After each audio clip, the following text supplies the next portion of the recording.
இந்த மக்களுக்கு தெரியாத ஒன்றுதான் பிரமிட் வரலாறை பார்க்க போகிறோம். வாங்க மக்களே, வீடியோக்குள்ளே போகலாம். ஆயிரக்கணக்கான வருடங்களுக்கு முன் பண்டைய எகிப்து நாட்டில் மனிதர்கள் மரணம் என்பது ஒரு முடிவு அல்ல, ஒரு புதிய பிறவிக்கான கதவு என்று நம்பினார்கள். அதனால்தான் மரணமானவர்களின் உடலை பாதுகாக்கும் ஒரு அதிசயமான முறையை உருவாக்கினர். அதுவே மம்மி. முதல் கட்டத்தில் உடல் சுத்தப்படுத்தப்பட்டு முக்கிய உறுப்புகள் எச்சரிக்கையுடன் வெளியே எடுக்கப்பட்டன. இதயம் மட்டும் உடலில் வைக்கப்பட்டது, ஏனெனில் அதுவே உண்மையான அறிவின் மையம் என்று அவர்கள் நம்பினர்.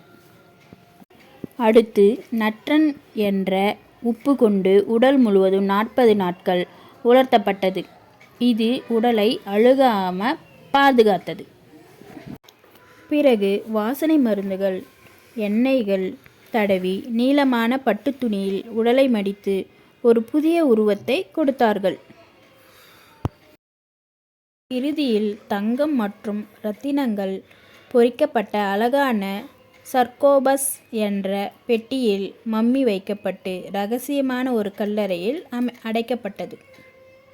இன்றும் 1000 ஆண்டுகளுக்கு பிறகு கூட மம்மிகள் நம்மை பண்டைய எகிப்தின் இரகசிய உலகத்துக்கு அழைத்துச் செல்கின்றன. சரி, ஓகே மக்களே, இது பிடித்திருந்தால் லைக் பண்ணுங்கள், ஷேர் பண்ணுங்கள், கமெண்ட்ஸ் பண்ணுங்கள், முடிஞ்ச அளவுக்கு சப்ஸ்கிரைப் பண்ணுங்கள் ப்ளீஸ்.